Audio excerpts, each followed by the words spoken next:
বিসমিল্লাহির রহমানির রহিম। আসসালামু আলাইকুম। চলে আসলাম বন্ধুরা অনেক দিন পর নতুন একটা ভিডিও নিয়ে। আজকে আমি রান্না করব বুটের ডাল দিয়ে সাথে ডিম দেব। তো এই রেসিপিটা দেখুন, খেতে অনেক ভালো লাগে। সাথে যদি পরোটা বা রুটি, তন্দুরি রুটি বা রুমালি রুটি যেটা দিয়েই খান, গরম ভাতের সাথেও দারুণ লাগে।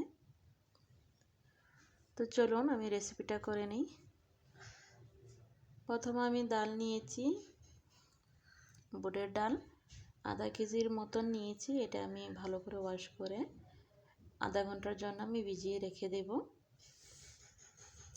আমি কিন্তু বন্ধুরা ডালটা ধুতে পরিষ্কার করতে করতে আমি কিন্তু এর আগেই ডিম সিদ্ধ বসিয়ে দিয়েছি। তো এই জায়গায় দেখুন কত সুন্দর বুটের ডালটা। এই রেসিপিটা খেতে বন্ধুরা অনেক ভালো লাগে। প্লিজ বন্ধুরা যারা ভিডিও দেখবেন সম্পূর্ণ ভিডিওটি দেখবেন, সবার শেষে লাইক আর কমেন্ট করে দিয়ে যাবেন, আর আমার চ্যানেলটি সাবস্ক্রাইব করবেন। তো আমি ডিমটা সিদ্ধ করে নিয়েছি ছিলে। এখন আমি একটু হলুদ আর লবণ দিয়ে আমি সুন্দর করে তেলে ভেজে নিচ্ছি। ডিমটা ভাজা হয়ে গেলে আমি বুটের ডালটা সিদ্ধ বসিয়ে দিব।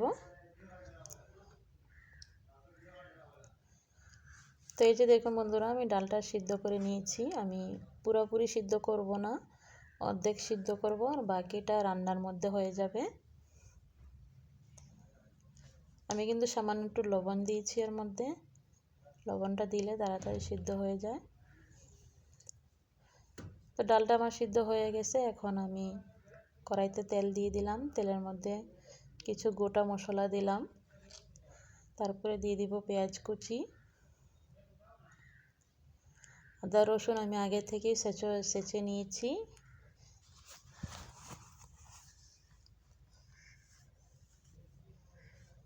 এখন দিয়ে দেবো এর মধ্যে আদা রসুন,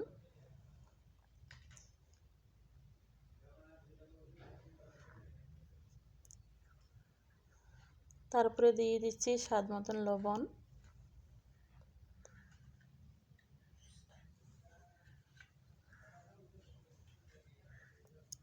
তারপরে এর মধ্যে দিয়ে দিব হলুদ গুঁড়া,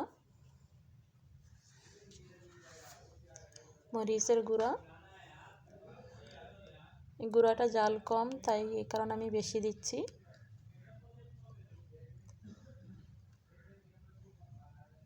এখন একটু কষিয়ে নেব। আপনারা চাইলে এর মধ্যে টমেটো দিতে পারেন। তো আগে থেকে সিদ্ধ করে রাখা ডালগুলো আমি দিয়ে দিচ্ছি। সবগুলা ডাল দিয়ে আমি ভালো করে কষিয়ে নেব।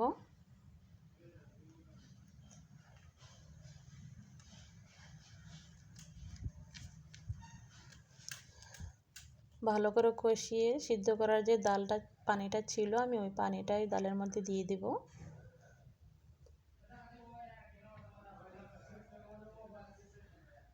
এই যে দেখুন ভালো করে কষানো হয়ে গেছে। এখন আমি পানিটাও দিয়ে দিলাম। এখন আমি ঢাকনা দিয়ে ঢেকে দেব ভালো করে।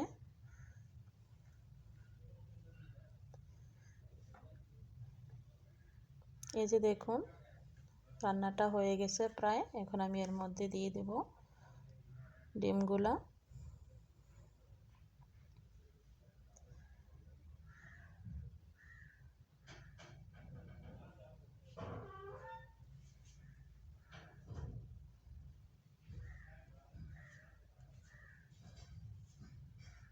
সবার শেষে দিচ্ছি ধনেপাতা, কাঁচামরিচ।